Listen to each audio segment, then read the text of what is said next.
శ్రీమాత్రే నమ. జయ గురు దత్తాత్రేయ నమ. ఈ వీడియోలో మనం కన్యా రాశి వారికి డిసెంబర్ 1 నుంచి 7వ తారీఖు మధ్యలో జరగబోయే వార ఫలాలు పరిశీలిద్దాం.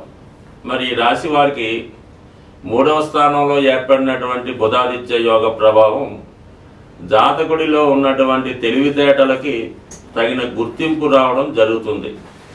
తన నైపుణ్యానికి తగిన విధంగా జాతకుడు తన ఉద్యోగంలో అభివృద్ధి కొరకు చేయు ప్రయత్నాలు ఫలించే అవకాశం ఉన్నది. అలాగే ఈ రాశిలో ఉన్నటువంటి వారు ఏదైనా పోటీ పరీక్షలో కానీ ఇంటర్వ్యూలో కానీ పాల్గొంటే ఎక్కువ శాతం విజయ అవకాశాలు ఎక్కువగా ఉన్నాయి. అలాగే ఎక్కువగా కన్యా రాశి వారు చిన్న చిన్న వ్యాపారాలు, చిన్న చిన్న ఉద్యోగాలు అంటే కానిస్టేబుల్, టీచర్సు, గ్రూప్ 4, గ్రూప్ 3 ఉద్యోగాల కోసం ఎక్కువగా పోటీ పడడం జరుగుతూ ఉంటుంది. సో అటువంటి వారికి ఈ గ్రహస్థితి చాలా వరకు మీలో ఉన్న నైపుణ్యానికి తగిన గుర్తింపు రావడం జరుగుతుంది. క్రీడా రంగంలో ఉన్న వారికి కూడా చాలా వరకు కొత్త అవకాశాలు రావడం జరుగుతూ ఉంది. అలాగే మరి కంపల్సరీగా మీరు ఈ వారంలో ఒక మార్పు మీ ఉద్యోగ విషయాల్లో కానీ దైనందినంగా మీరు చేస్తున్న వ్యాపార విషయంలో కానీ మార్పు రాబోతుంది. ఫర్ ది సేమ్ టైం అభివృద్ధికరంగా కూడా ఉండబోతుంది. అలాగే ఈ రంగంలో ఈ రాశిలో ఉన్నటువంటి ఎక్కువగా చిన్న చిన్న కళాకారులు, అలాగే టీవీ, మీడియా, యూట్యూబ్, సినిమా రంగంలో ఉన్నటువంటి టెక్నీషియన్స్కి, అలాగే ఆర్టిస్టులకి మీలో ఉన్నటువంటి టాలెంట్కి తగిన ఉపాధి అవకాశాలు, గుర్తింపు ఈ వారం రావడం జరుగుతుంది. అంటే చాలా వరకు ఈ కన్యా రాశిలో ఉన్నటువంటి టెక్నీషియన్స్ వారి యొక్క నైపుణ్యాన్ని తమ సీనియర్స్, పెద్ద పెద్ద వాళ్ళు ఉపయోగించుకుని వీళ్ళకి ఏదో కొద్దిపాటి ధనం ఇచ్చి తృప్తిపరుస్తూ ఉంటారు. వీళ్ళ టాలెంట్ని ఉపయోగించుకున్న వాళ్ళు లక్షల్లో కోట్లలో ధనాన్ని సంపాదించడం జరుగుతూ ఉంటుంది. అటువంటి బ్యాక్గ్రౌండ్లో ఉన్నటువంటి ఆర్టిస్టులకి, అలాగే టెక్నీషియన్స్కి ఈ వారంలో ఒక గొప్ప గుర్తింపు రావడం జరుగుతుంది. మీరు ఒక పెద్ద డైరెక్టర్ కానీ నిర్మాత దృష్టిలో పడడం వల్ల మరి మీ యొక్క స్థాయి పెరుగుతుంది. అలాగే కొత్తగా మీరు అగ్రిమెంట్ చేసుకోవడం, పుష్కలంగా మీ యొక్క ధన అవసరాలకు తగిన విధంగా ఆర్థిక సహకారం కూడా లభించే అవకాశం ఉంది. అలాగే ఈ రాశిలో ఉన్నటువంటి స్త్రీలకు కానీ కళాకారులకు కానీ గుర్తింపు రావడం జరుగుతుంది. అయితే ముఖ్యంగా ఈ రాశిలో ఉన్నటువంటి స్త్రీలు ఏదైనా ప్రయాణం మీద బయటికి వెళ్ళినప్పుడు కానీ ఎక్కడికన్నా ప్రయాణాలు, శుభకార్యాలకు వెళ్ళినప్పుడు ఇతరుల యొక్క దృష్టి, ముఖ్యంగా చెడ్డవారి యొక్క దృష్టి మీ మీద పడకుండా జాగ్రత్త వహించండి. అలాగే ప్రయాణాలు చేస్తున్నప్పుడు ఏదైనా మీ యొక్క విలువైనటువంటి వస్తువులు జాగ్రత్త పెట్టుకోవడం మంచిది. ముఖ్యంగా పిల్లల విషయంలో తగు భద్రత వహించవలసిందిగా ఈ రాశిలో ఉన్నటువంటి వారికి సూచించడం జరుగుతుంది. యాజిటీజ్గా మరి లాభస్థానంలో ఉన్నటువంటి కుజగ్రహం ఈ రాశి వారికి చాలా వరకు భూములు, స్థిరాస్తుల యొక్క విలువ పెరిగే అవకాశం ఉన్నది. అలాగే మీ యొక్క బంధువర్గం వారు కానీ రక్త సంబంధికులు కానీ మీ యొక్క అభివృద్ధికి సహకరించే అవకాశం ఉంది. గతంలో మీరు ఎవరికన్నా ధనం ఇచ్చి ఉంటే ఈ సమయంలో ఆ ధనం తిరిగి రావడం కానీ, లేదంటే మీకు ఏదైనా ఇన్సూరెన్స్ ద్వారా కానీ, చిట్ ఫండ్ ద్వారా కానీ, ఏదైనా వీలునామా ద్వారా కానీ వచ్చే అవకాశం ఉంది. లేదంటే మీరు ఎవరికన్నా ఏదైనా పని చేసి పెట్టి ఉన్నా అది బ్లాక్ మనీ రూపంలో కానీ బహుమతి రూపంలో కానీ మీకు మొత్తం మీద ఏంటంటే ఆర్థిక పరంగా చాలా అనుకూలమైన స్థితి ఈ కుజుడు లాభస్థానంలో రావడం జరుగుతుంది.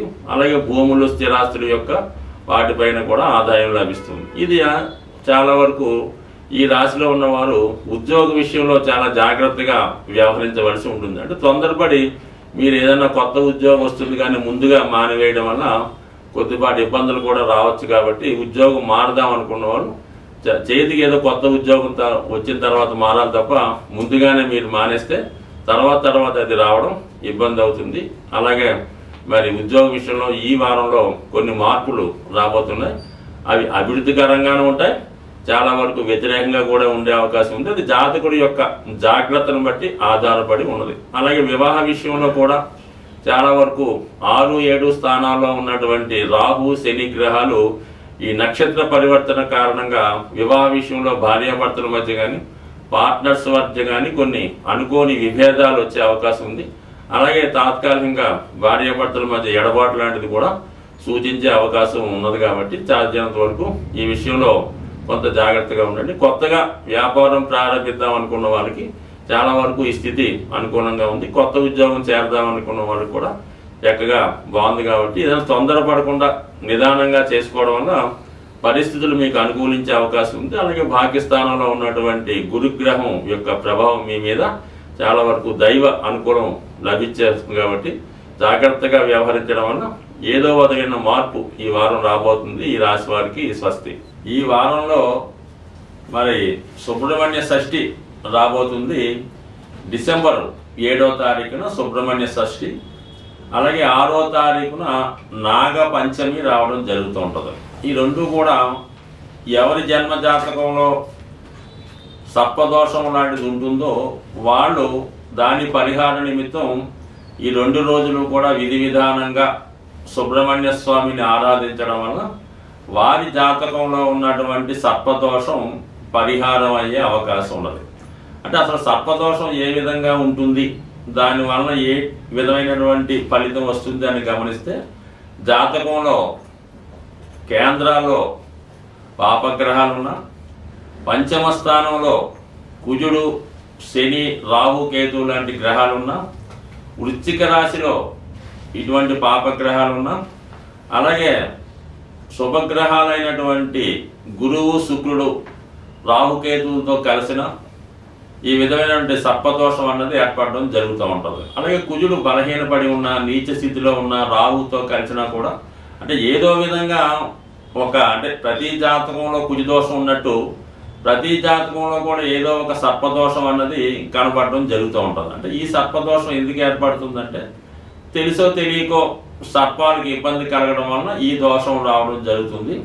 ఇది 7 తరాలుగా జాతకుడిని బాధించే అవకాశం ఉంది. అంటే మీ పూర్వీకులు 7 తరాలుగా అటు ఇటు వాళ్ళు ఏ దోషం చేసినా అది కుటుంబంలో అందరికీ రావాలనే ఏం లేదు, ఎవరో ఒకరికి రావచ్చు.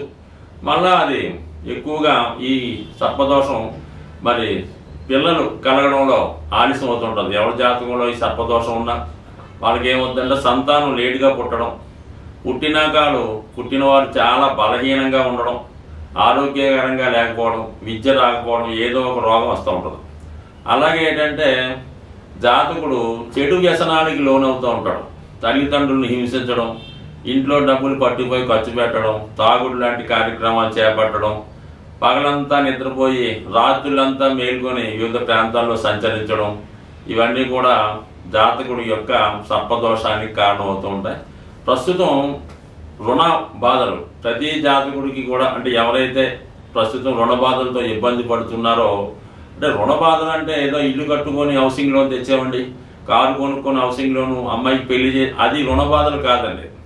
మీరు ఏదైనా వ్యసనానికి లోనై ఏదో ప్యాకెట్ డబ్బులు పోగొట్టుకోవడం, ఆన్లైన్లో డబ్బులు పోగొట్టుకోవడం, ఉద్యోగంలో డబ్బులు వాడేసి యజమాని డబ్బులు వాడేసి అది బాకీ పడడం అనేది రుణం తప్ప మన బాధ్యత కోసం పిల్లల్ని చదివించడానికి, తల్లిదండ్రులను వైద్యం చేయడానికి అప్పు చేయడం అనేది ఆ అప్పుల బాధలు మీకు నష్టం లేదు, దానివల్ల మీకు పెద్దగా ఇబ్బంది ఉండదు. ఈ విధంగా మీరు వ్యసనానికి లోనై స్టీల్కి డబ్బు వ్యసనం పెట్టడం, ప్యాకెట్ ఆడడం వల్ల చాలామంది అప్పుల పాలు అవుతుంటారు. అది అప్పుల పాలు అవడం వాళ్ళు ఎక్కువ ఇబ్బంది పడుతుంటారు. అటువంటి వాళ్ళు ఈ నాగపంచమి, సుబ్రహ్మణ్య షష్ఠి రోజు విధి విధానంగా వీలైతే ఉపవాసం ఉండి సుబ్రహ్మణ్య స్వామి ఆలయాన్ని దర్శించి మరి విధి విధానంగా స్వామిని పూజించుకోవడం. అంటే ఏదో ఒక్క రోజు చేయడం వల్ల సరికాదు, ఆ రోజు ఒక దీక్షగా మనం ఈ రోజు నుంచి ఈ నియమం పాటించాలనుకొని కంటిన్యూ చేసుకుంటూ దగ్గరలో ఉన్నటువంటి సుబ్రహ్మణ్య క్షేత్రాన్ని దర్శించడం వల్ల ముఖ్యంగా సుబ్రహ్మణ్య స్వామికి బెల్లం పానకం, చెరుకు రసం, తేనె, పాలు, అలాగే చలివిని నైవేద్యంగా పెట్టి విధి విధానంగా పూజించడం వల్ల కంపల్సరిగా మీకు సర్పదోషం తొలగి మీరు మీ కుటుంబం అంతా సంతోషంగా ఉంటారని ఆశిస్తూ స్వస్తి.